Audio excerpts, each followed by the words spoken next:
Hello everyone and welcome to Inside Leather History, a Fireside Chat. I'm Doug OKeeffe and I am the host and the producer of the chats, which are a program of the Leather Archives and Museum. This evening, I am in Amsterdam, Netherlands with Rain Bleie. Karen is the second Ms. Leather Netherlands and the Ms. to Mr. Fetish Eagle Amsterdam. That is not a well-known title. Would you tell us a little bit about that before we get too busy with things? Definitely, it's a new title. Okay. Yes. After my year as Miss Leather Netherlands ended, Michael of Eagle Amsterdam said to me, would you be available to be Miss Fetish Eagle Amsterdam? And I was like, oh yeah.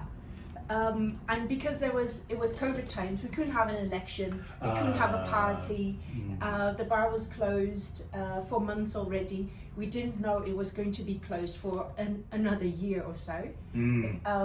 But yeah, so we just did it. That is wonderful. But before we get too far, I want to say something funny, and I know you're going to laugh. When we were preparing for this chat, you actually put me at a loss for words on a couple of occasions, and that is incredibly rare that I would ever be at a loss for words for anything. Yeah.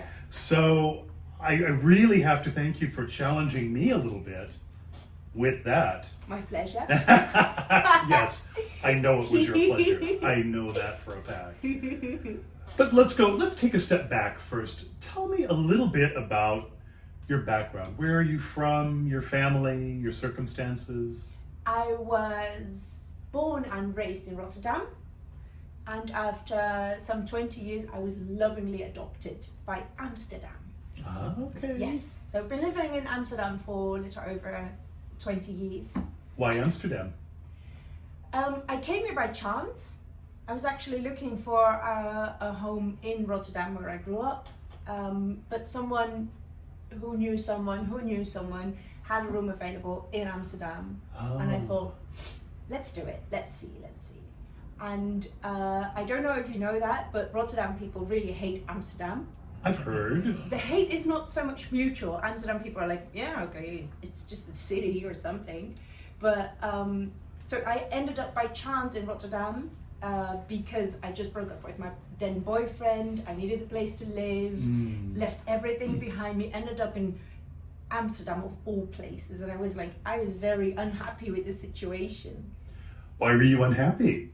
Well, it was an unhappy period in my life where I was like, left all my friends behind, left my boyfriend behind, a lovely guy, but you know, we shouldn't be together that much. And ended up in this city that I didn't want to live in, and I ended up in a very bad neighborhood, in a very bad time then. It was like the 90s or early zeros. But it took me about 4 to 5 weeks to absolutely fall in love with Amsterdam. What made you fall in love? The people. How so? Yeah. I mean, the architecture, all the old buildings and canals are fantastic. They made me cry when I cycled down like Prinsengracht. I'm like, it's so beautiful. But most of all, the people. Okay. Amsterdammers are, in general, very friendly, very kind people. That's our late mayor, Eberhard, he taught us that. Be nice to each other. Wees lief voor elkaar en voor de stad. Be nice to each other and for the city. And also, apart from that, Amsterdam is a refuge for people who cannot live where they are from because they are so different. Because of gender or sexuality, or because of religion, or because of very different circumstances. Maybe you're just too creative. But a lot of people flock to Amsterdam because here you can actually be yourself. And it's something that you really feel in the culture. If I walk in my red tracksuit, yes, nobody bats an eyelash. Nobody. Right. People are like, or maybe people like, nice, nice. Yes, I can see that. Yes. But if you do that in another time, people would be like, you know, judgmental about it. Like, oh, do you have to? Or are you going to a party? And in Amsterdam, I feel like no matter what I wear, fetish, non-fetish, it's okay. We're good. When you came to Amsterdam, was that when you began the coming out process in your world? Nah. Okay. Then tell us a little bit about your coming out. And you made sure that I made that a plural word, outs. Coming outs. Coming outs. Yes, because nobody really only has one coming out, right? Probably not. You come out all the time when you talk about who your partner is, or what your gender is. In every new group of people, every new job, there is this coming out. And for people who have multiple weirdnesses about them, yeah.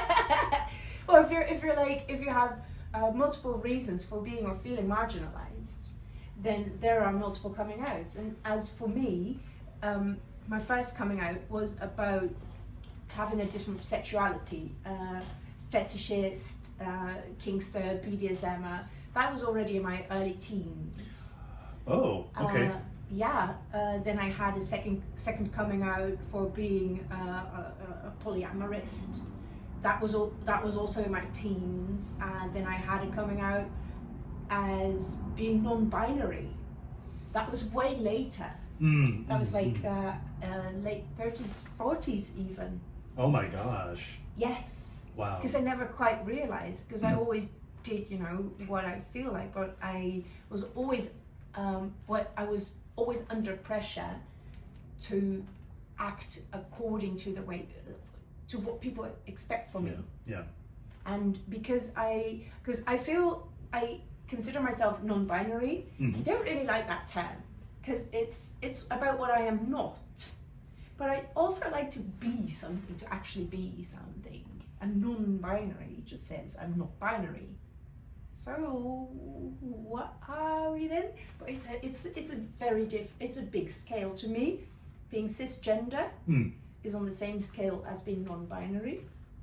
But when you're cisgender, okay, you're on the end where you say, yeah, I'm definitely this, I'm definitely that. Everything in between, to me, is non-binary, not so binary. I am on that scale. Some people are fluent on that scale, gender fluid. Yes. Gender fluid. Yes. Some people are somewhere on that scale. Some people just don't know. Some people just don't care. I don't really care what my gender is. Wow. I look at myself. I don't really see gender. I get the concept of gender, and I can see it in others, and I know that others see gender when they look at me, but when I look at me, I don't see gender, just like I don't see fur or scales. I don't do gender. Maybe I'm agender, maybe I'm all gender, maybe I'm fluent. I don't know, because these are all words that you use when you actually have a concept of gender that applies to you. I see. I don't gender. Do you encounter difficulty with that with people? Yes. Please give us some examples of how you manage because we don't even have language to explain it. Right. What I sometimes use is like the 4 points is like, I don't identify as a woman. I know it's my genetics, and I got the tits and the vag and everything, but it's the way my body is shaped, to me, is just the effect that my genetics have on my body. Yes. So I don't identify as a woman. I don't really identify as a man. I don't identify with women. Wow. I do identify with men. Okay. Which is why if you make me choose, I'd say I'm a man. But I don't feel the need, because I don't, when I look at myself, I don't really see gender. So I also don't have gender dysphoria, where I feel like a man and I see tits and my feelings get upset. Other people have that. Yes, I've encountered that. I'm lucky not to have a gender dysphoria, I think, because I don't have that feeling that I need to alter my physical and medical status. Yes. To match the gender that I feel like. Okay. Because yeah, I feel like a man, but I'm okay with my body. Other people aren't okay with my body and my genetics. That's others. That's opinions. I am okay with my body. I'm okay with being a guy in this body. When we prepared for this chat, you did tell me that you were fine with being called she or he. Yeah. But what's your opinion on people who go with they? Perfect. Yeah. Sure. Yeah, but you know, for me, I like to not have people be nervous when they want to address me. Mm-hmm. A lot of time what happens if people get misgendered, they get very upset. Yes. Which doesn't help the other person to actually do their best, because you just make them nervous. And I get it when you get upset, because you've been misgendered, you've been you've been hurt in that way, you've been scarred. I get it, but the getting upset doesn't help. So I make, for myself, because I don't feel the upsetness, I make it a point to tell people, yeah, it's okay. I understand that when you look at me with your eyes, you see my genetics, and you've been taught that's she. Yes. And you've been taught probably that it's probably impolite to call me a he. But for me, I'm good. I would prefer he. I'm okay with she because I understand what other people see. But I'm also okay with they, it, or cunt, as long as you mean it in a loving way. Oh my gosh. Yeah, I mean, yeah, it's not, again, to me, it is not super important. I have my preference, but they're not so important. I see. So long as you treat me like one of the guys. If you start, you know, like opening doors for me, or going like ladies first, or traditional type things. Yeah. I am not a lady.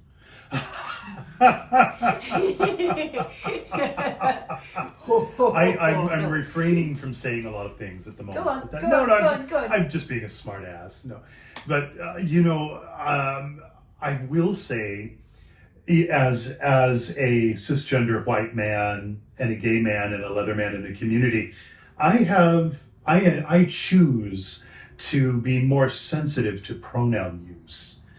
That's why I asked. That. Yeah, I asked you specifically what pronouns you preferred, because there are a lot of people who identify one way or the other, and I like to honor that. I appreciate that. Yeah. It's important, I feel, to do Yes. that. So, but let's take a step back. You mentioned when you were young. Yeah. You experimented with a myriad of different things. Give us a few examples of that. How did you do that? When I was like young.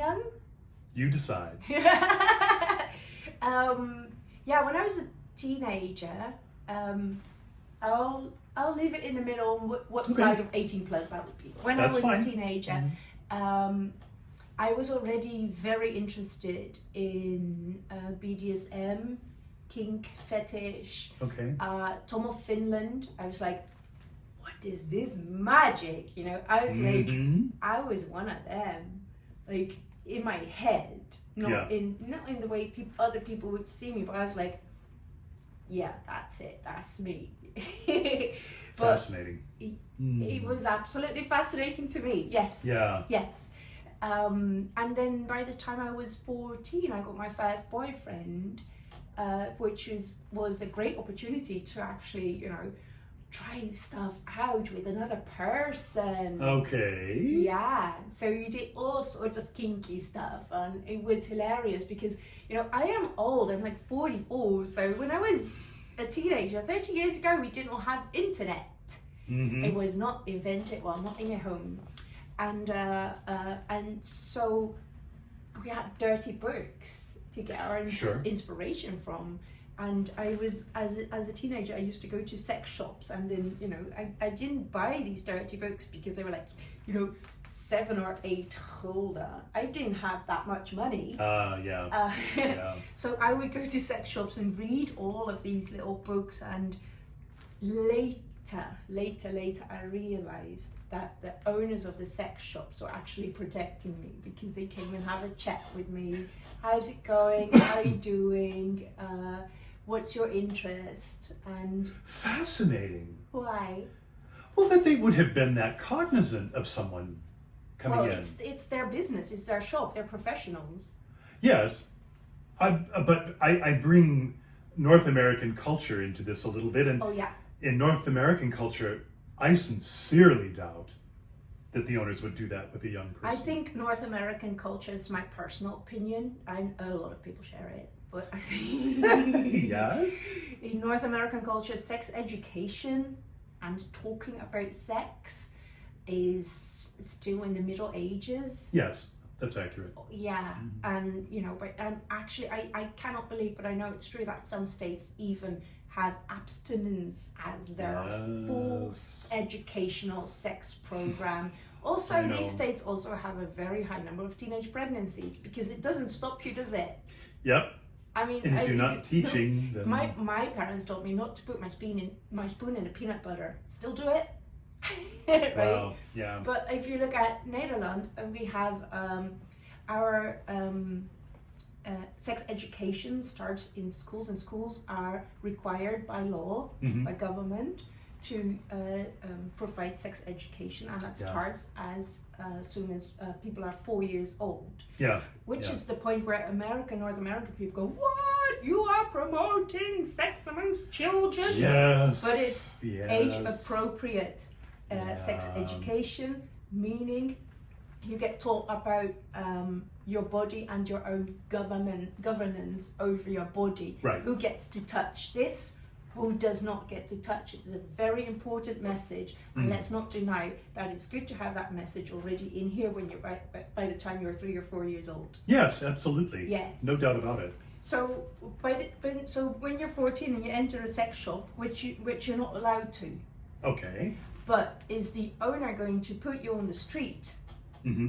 as a person who is clearly already experimenting, clearly already expressing an interest? Yes. Are they going to put you on the street with your interest and everything, and the balls to go after it, or do they keep you in the shop? Which is a safer Talk place. to you, which yeah. is a safer place. They talk to you, they try to find out if you're already experimenting with other people, if things are okay. Wow. So later I realized they were, there were 2 or 3 shops that I would frequent, and they were all being very kind to me. Have you ever been able to go back to these shops and visit those proprietors? I did, but there were other people there in the shop. Yeah. Yeah. Wow. Yeah. That's wonderful, and I'm happy to hear that. Truly. Yeah. Do you consider that your first level of coming out? In hindsight, yes. Okay. Back then I was just doing whatever I wanted to do, and I do it because that's Hey, no problem. I want to learn about kinky sex. I go to a sex shop, and I know that's not something most teenagers do, but that's what I did. I just hopped on my bike, cycled for half hour. How did you even know about these places? Yellow pages. Oh, Yellow okay. pages. Yeah. Wow. Yeah. Wow. Coming back a little bit here to some of what we've prepared, tell us about the gay and the kink scenes that you knew at that young age, and where do you fit in today's community? Where I find myself most comfortable is in the gay fetish scene. Okay. Scenes. Yes. Which is funny because I am not automatically adopted or accepted Okay. because of my genetics. Yes. Yeah, but once people get to know me, then they're like, "Oh yeah, but this is one of the guys." Yeah, Yeah. yeah. But that's where I find myself most comfortable. Tell us a little more about that. What kinds of fetish scenes do you enjoy most, and where do you feel the most comfortable? Well, like 1.5 weeks ago, I was at Darklands. Antwerp, Belgium, yes. Yes, that's a week-long fetish festival, and it's sometimes I say this Darklands is like Disney World LA of yes. the fetish scene. Yes. I mean, it is, to me, it's as good as it gets, because it is, because of two reasons. The one very major reason is that the people who organize Darklands have diversity and inclusivity as a rule. Okay. I find it does not mean that anything and anybody can go there. Right. There are rules, but within that frame, diversity is very important to them. And also because it's super big, Yes. people from all over the world come there, and people from all different kinds of fetishes come there. Yes. And so what happens is usually, you know, you have your sportswear party, you have your leather party, you have your puppy party. Yeah.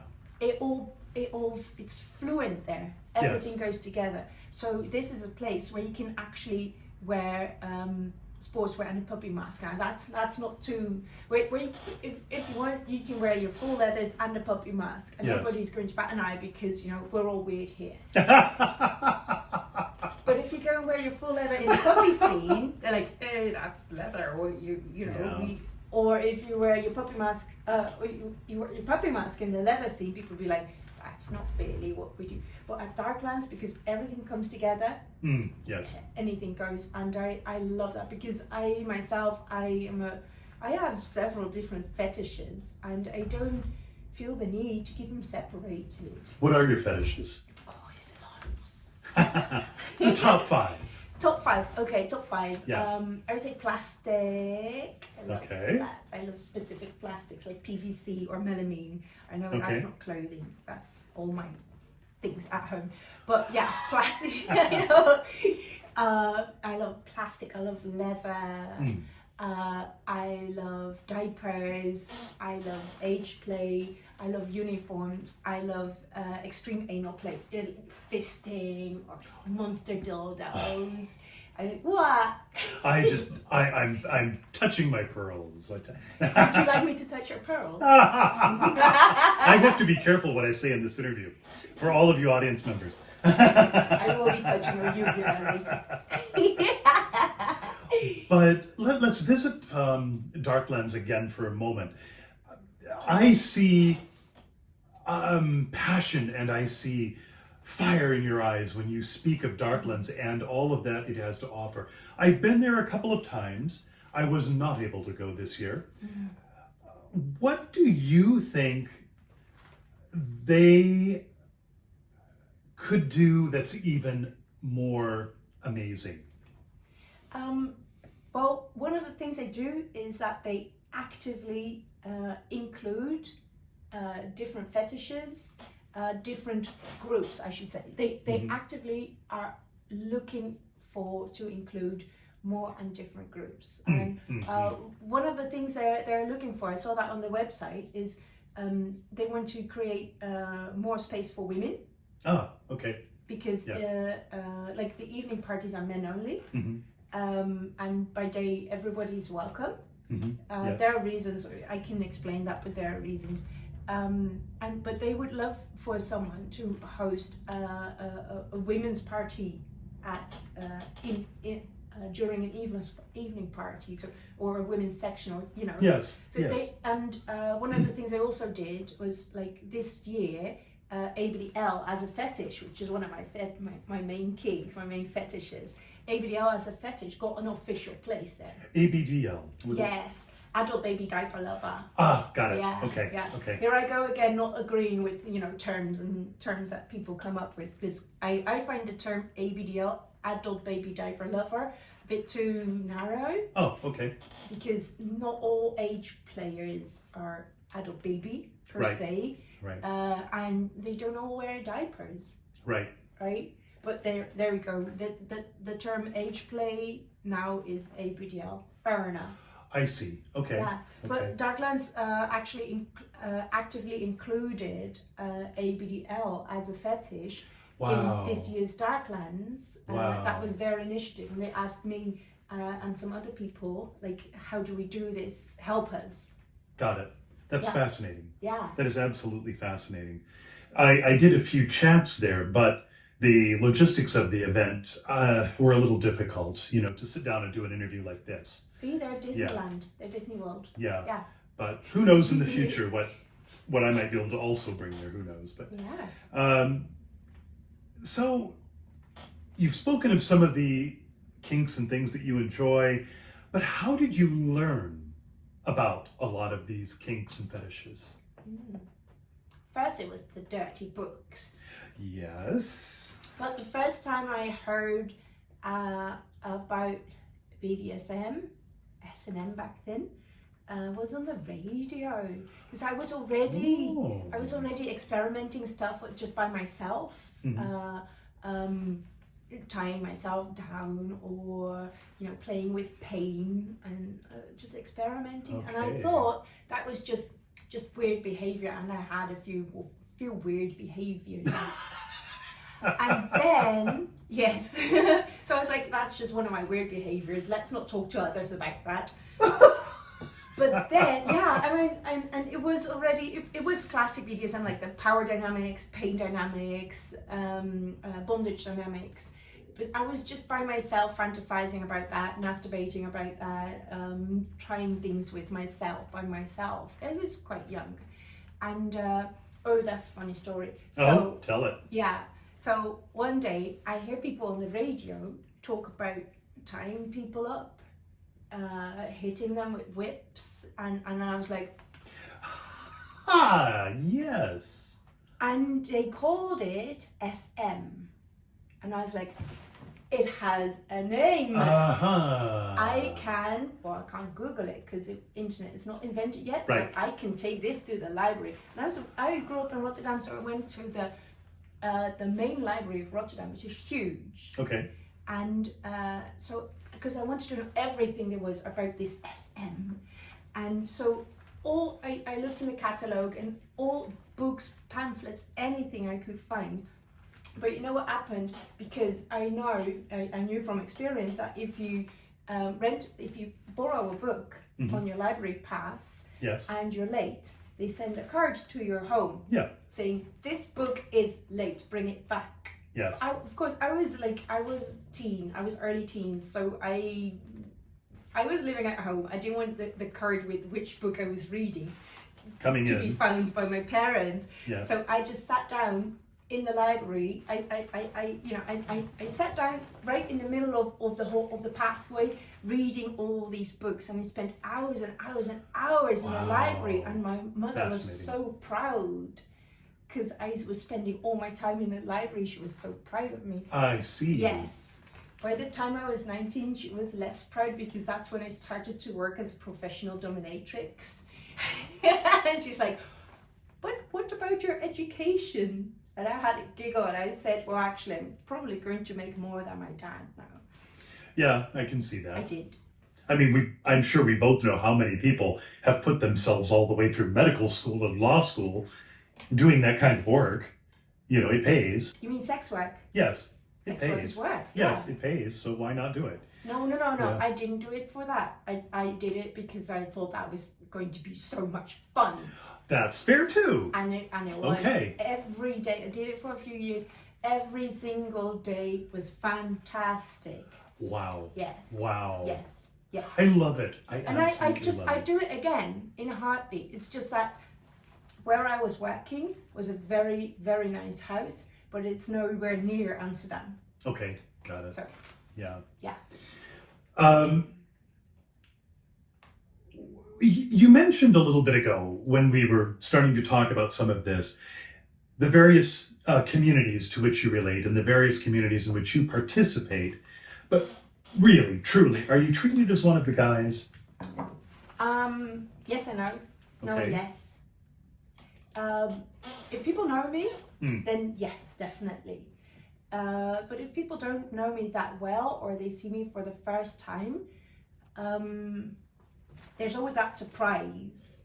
Okay. And sometimes it gets a bit boring for me. I try not to get frustrated, because again, that doesn't help my case. Yes. It's integrating. Yes. But what happens a lot is, at an event, I get a lot of people come to me and say, "What are you doing here?" Yes. So I say, "Same as you." "No." "Yeah, same as all the other guys." "No." And by that, they don't say it, but they mean no, because you have tits, so you are a woman, so you are different, so you don't belong here. So I have the right to ask you what you are doing here, because it cannot be the same as all the other guys. Yeah. Which is a tedious conversation, especially Absolutely. in a place where there's hundreds of guys. I get asked a lot, what are you doing here? I have my responses, but sometimes, especially, if it's, the first 1 or 2 hours, it's okay, but as the night progresses, and I still get, what happens to me is that I always get pointed out, you are different, and that's not a very nice thing to say to people. You are so different. Right. And then they come to me, and then they are trying to be nice by telling me that they also know a woman, and even even one of their friends is a woman. And And at another party they met another woman, and also there was a woman in a bar, and they talked to me about women, and I'm like, I am not here to be a woman. I was like at Darklands. Yes. I was like in the dark room. It was a party. It was in the dark room. I was in the fisting area. That's my party. And I can't wait to go back. Me too. Next year. Already. Next year. But I was like, I was fisting this bloke, and we already decided, okay, so this is going to be, the last few seconds. Pull my arm out of this guy, and that moment, someone said next to me says, "Can I ask you something?" Okay. And I was like, can you wait like for a minute? But I noticed my bottom was already like, it's okay. So I was like, yeah, sure, what? And so he's asking me, he's like, are you a lesbian? And I'm like, it's so I was like, honey, would I be at the wrong party if I was a lesbian? 7,000 men. Yeah. Right? Yeah. And this happens a lot, and people, especially gay guys, when they only hang with gay guys, they see tits. So it must be a woman in this space, so it must be a lesbian, and it makes so much, it doesn't make sense so much. And it would be nice for other people to not always bring up the differences. Yes, but aren't we reverting back to what you're trained to see and thus apply a gender to it? What do you mean? Well, we're trained as young kids. You see this, that means that's a woman, you say she. As opposed to... Fair enough, but you don't walk up to any woman and say, you're a woman. I know, that's what I'm saying. You're a man. It's the retooling of that knowledge. It's the just not say it out loud. That too. Okay. You don't have to say it out loud. It's okay. You can be surprised. Oh, yeah. But you don't have to go to that person and voice your surprise because that person already had 30 of them that night. Yes. Right? More than now. I don't want to be the bitchy one that says, "Don't talk to me about gender." But sometimes, as you ask, are you treated as one of the guys? Sometimes it's a bit too much when people voice their surprise, and I understand the surprise. I understand it, but I'm also just having a party. Yeah. Trying to segue here because there's a very big part of this is to talk about your titles that you've held and the work that you've done with that. So I'm just going to go ahead and move on into that kind of information. You are the second Ms. Leather Netherlands. You're also Mr. Fetish Eagle Amsterdam. Further, you're also the second woman fetish title holder in Europe. That is an extensive and very impressive resume. Could you break down a little bit each piece, tell us why you competed, and what you did with those titles, what you learned? Sure. Yes. Go however you want to go with that. Which I know is going to be a lot. But. My first title, I was invited to become a candidate for by Susanne van der Laar. Sus. Yes, Yeah, Sus. you know Sus. Yes. I was at this gay bar and she came up to me and she said, "Hey, I'm involved in the organization of Miss Leather Netherlands, the elections. Why don't you run to be a candidate?" You did not know each other? I don't know if we knew. I think we knew each other a bit. Oh, okay. Or maybe that was how we met. No, we knew each other a bit. Okay. Like just hi. Okay, yeah. So she asked me, "Why didn't you run for as a candidate for Miss Leather for the title?" And my first response was, "No, I'm more than just leather. My fetishes are so much more than just leather. I could never be just a leather person." And because I thought you were looking for the ultimate leather person. Okay, sure. But then she said, "No, it's okay if you have multiple fetishes, then you can build bridges, use a title to build bridges." And I'm like, I am in. I was like convinced because that is my thing. I build bridges. I build communities for marginalized fetishes. I build bridges between people, between organizations, between fetishes. Wow. That's what I do, and that's Beautiful what I love to to do. Yeah, and so once I understood I could interpret the title Miss Leather as Miss Fetish in general, Yes. then I was like, I'm in. Yeah, let's do this. Yeah, because already in the fetish world of ABDL, I was already for years. I had been an ambassador, still am a pioneer ambassador, etc. So I know how to. For me, the title is ambassadorship. To me, the title is not a prize you get or a compliment. To me, it's a job. Yes, yes. Right? That's a beautiful way to look at it. Yeah. To me, it's a job. You get it from the community. Do good for us. Yeah. And it could be, there's so many ways you can use your title to do good for your community. But in the end, it's all about, putting yourself forward. Right. And so, yeah, I definitely use that title, Miss Leather Netherlands, to build bridges between communities, between fetish communities. I did always feel the pressure of putting leather forward the most. Okay, sure. Because that was literally on my sash. Correct, yes. Yes.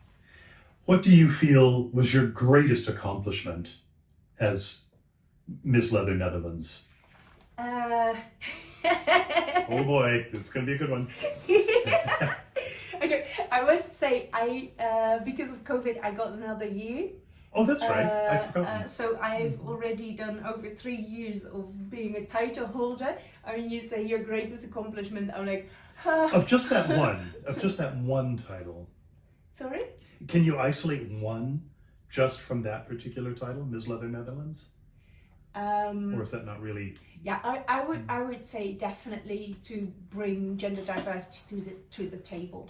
Okay. Yeah. The fact that I was a female title holder was the fact that I appear to be female is a thing, right? Yes. It's a difficulty. It's a diversity. It's a minority, etc. But then, as a title holder, there are different reasons for others to take you seriously all of a sudden. Sure. Yes. So it really helps to say the things that you already are saying, but for a broader audience. The title really helps. Yeah. And I can say, like, well, I'm active in 20 to 30 fetish events per year, most of which I organize, but I don't feel that's a title accomplishment. I do feel the title has helped a lot with Okay. a lot of things that I have accomplished. Yes. Okay. This is such a deep topic. I can already see that. The Mr. Fetish Eagle Amsterdam title, tell us about that, because there's a very interesting piece to this that you told me when we prepared, and I know the audience is going to want to know that. What did you do with that title? Spill it. I spill it. I spill it. So I was offered the title of Ms. Fetish Eagle Amsterdam. Okay. As as a title after Ms. Leather, Netherlands. Yes. And I said, yes, I'll have the title of Ms. Fetish Eagle Amsterdam. Yes, please. I would love to be that ambassador for fetish in general, because that suits me better than using leather as fetish in general. Yeah. So I just said yes, and I knew by that time that the title of Ms. not really my thing, but I wasn't going to say no because of it. Okay. I was like, let's do it, and let's also use that for the conversation that is about to follow, that's going to follow, because I wasn't going to say no, because it's a fantastic opportunity to represent one of the oldest eagle clubs in the world. Yes. It's a fantastic opportunity to represent fetish and fetish communities for the whole of Netherlands. So I wasn't going to say no just because of the pronoun. I thought, it's okay. I'm fine with being Ms. Especially, I'm fine with being seen as Ms. Yes.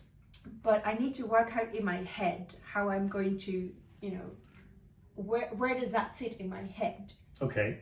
And then at some point I decided it does not. All right. Sit in my head. I am much more a mister. Also, I had the opportunity already for many months to see other Ms. title holders and Mr. title holders, etc. mix as a non-binary option, and I was like, no, I actually feel like a Mr. and I would like to be addressed as a Mr. as well.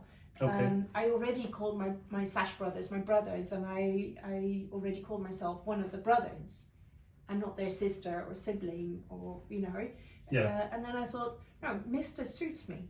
I will take that, because that's more my energy, and that is something that the sash means to me. It is the energy I need to do so much for the community, to do yet another TV interview, yet another radio show, yet another podcast, yet another event, yet another hosting this, organizing that, being on stage, traveling once or twice per month through Europe. If I do that under the title of Mr. Fetish Eagle, I do that with even more zest, because that's me. Yes. Yes. Building on to the pronoun part of all of this, I've got like a multi-part question that I know is important for us to talk about and clarify. The Fetish Eagle Amsterdam title is the first in the world, enabling the title holder to choose their gender identity. First, before we go into other parts of this, why does the title offer that piece?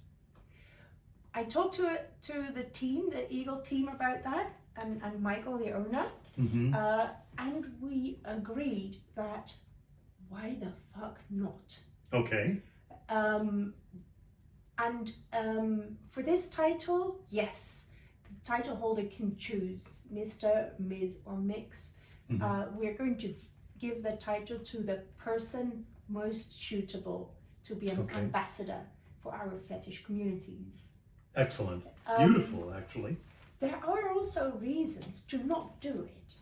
It is a lifelong discussion between equality and equity, where equality is we are all equal. There is no distinction between Ms. or Mr. That's the Ms.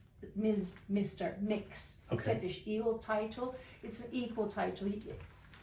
Parties have equal rights or equal chances Okay. for that title. Yes. Equity, as opposed to equality, equity means that you give marginalized groups an extra push. Okay. Yes. So they can actually have a better chance for equality. Got it. Okay. Which is why also like in Oscars, the Oscar title, the prizes. The Academy Awards, you mean? Yes, oh, the okay, Academy yes. Awards. Yes. Yeah, we call them the Oscars. Yeah. But there's like best female character and best male character, which is funny because it's not a gender specific thing to be the best actor. But this is a case of equity, where we say, or someone said, if we do not have a specific female title, then men dominating this world will have 80% of the titles always. And by creating a title specifically for women, you give them equity, you give them an extra push to have better chances for equality. So yes, what we did with the Eagle title is we take away the equity because we want equality. And both strategies are valid. When will be the next contest for this? In a few months' time, we're working on it. If you need a judge, let me know. But I need to know well in advance, just so you know. But there's another piece to this that I know is dearly, dearly important to you and fascinating for me. And that is, what are your thoughts on all titles offering sort of a mix option, not necessarily Ms. or Mr.? Am I making sense? Maybe not. So instead of there being like a Mr. Cell Block or a Ms. Imsel or something, speak to us a little bit more about gender equity and all of that. Yes, well, I don't have a solution because I feel it is appropriate to create the equity where you have a Mr. or a Ms. and a Ms. title. Okay. I also feel it's appropriate to say, no, we really bank on equality. Okay. And we have one title for the best person. Okay. For that year. If you do that, you have to really, you have to have other ways to bring that equity to the table. Okay. Which means that for the Eagle title, we're going to probably promote candidacy more amongst marginalized people than amongst, can I say, cis white, just gay guys. Yes. Right? Because they will already, more people in that group will already feel that they can be a good candidate. Okay, yes. Than in the group of people who are more marginalized. Women, trans people, people of color, people with disabilities, etc. All right. Okay. The equity should still be there, that extra push to become a candidate should still be there. It's fascinating because it's, of course, something that I think is from my point of view anyway, that's emerging in the contest circuit. And so some of us are still trying to learn our way through some of that. And a lot of titles already are not gendered. Yes. Handler Europe, Puppy Europe. Yes. I think Puppy Netherlands as well. I don't know that one, but yeah. No. But for example, leather is still Mr. and Ms. Sportswear is only Mr. Yeah. I just find that fascinating. I absolutely do, because it is a new, at least for me and some people of my generation in the community, it is a new concept, and we're learning that as we go along. Sure, yeah. Somewhere, someplace, someone is going to see this video. Somewhere, in some small town somewhere. What advice can you offer a future title holder who's seeing you right now? Go for it. Yes, definitely go for it. The advice I can give future title holders is to find your examples, find your role models, but never look up too high, because we all have our heroes, and we all know the examples from our communities of people who've done fantastic, phenomenal things, and you look up to them and you're like, whoa, that's what a title holder should be. No, that's an excellent, awesome title holders, and we're lucky to have them. But not all title holders need to have super awesomeness. Being a title holder means that you do something for your community.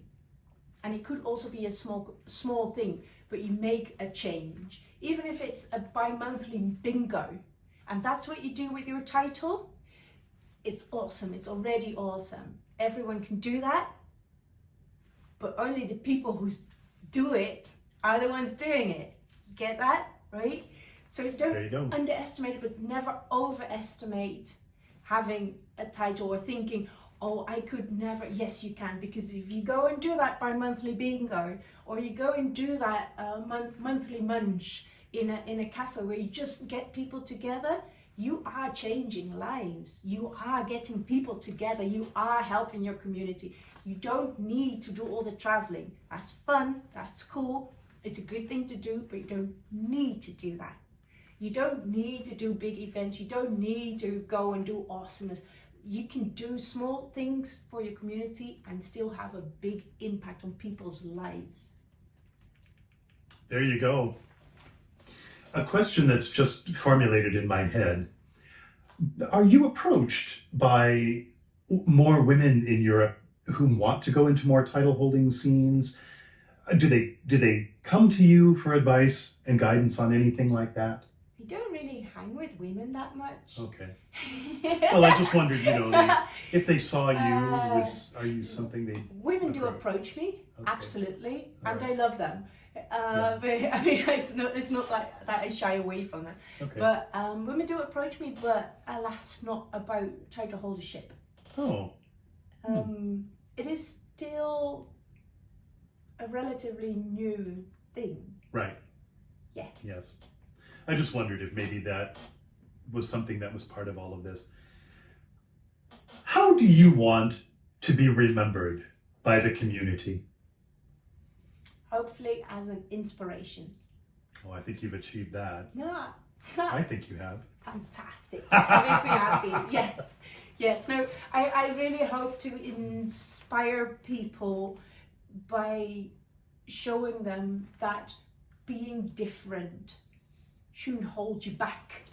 Yeah. Sometimes I get these gay guys, and they're cis men, Yes. gay guys, and they're like, my beard is not so full, my belly is not so fat, my back is not so hairy, my abs are not too tight, my this and that, and they come to me and I'm like, my whole genetics are fucked up. And you are being insecure about whatever masculine thing you have dangling on your body. I don't even have a penis. I never grew one. You see me? That doesn't stop me. So I do have a penis. I have fantastic cocks. And I have 6, 7 of them. They're fantastic, but they're so big that I'm happy I can leave them at home. Oh my gosh. But being different or not looking the part or not being the picture, I hope to inspire people to not let that stop them ever. Beautiful. Yeah. Beautiful. If you're a good person, you fucking rock. And if people think you're not a good person because of your genetics or your looks or your belly or your parents, they can sod off. Yeah. Great. That is beautiful. And I hope more people are hearing what's just been said. That is a beautiful thing. I have to say, as we're coming to the conclusion here, I like to conclude an interview by asking my guest, my subject, what's the biggest misconception about you? But I have to honestly say to you, I'm not able to ask you that question because there's just too much going on. There's too much energy. There's too much intelligence and too much self-positivity for you to even answer that, I feel. Yeah. So, I think there are please. many misconceptions about me, but yes, you're right. I don't care. Yeah. I do not busy myself thinking of what others may think of me. I busy myself thinking of what I can bring to the world. What can I bring to Yes. the table? What can I bring Yeah. to my communities? I busy myself with that. But I don't busy myself with opinions. Well, everybody can have an opinion. And they will. I have opinions. And they will. Sure, yeah. And if they have opinions about me or about peanut butter, of course I'll have opinions. That's a prerogative. It's okay. I love the fact that in this interview with you, even I've learned a few new things about how to sort of put aside my preconceived notions on a few things. And I love that. Thank you. Oh, nice. Thank you for doing that, teaching me a little bit. And thank you, my wonderful, wonderful, wonderful friend, Yeah. for a lovely interview. Yes. For Inside Leather History, a Fireside Chat. Thank you. All right, thank you. Thanks for watching. If you enjoyed this video, check out the Fireside Chat channel for more chapters in the history of leather. And don't forget to hit like and subscribe.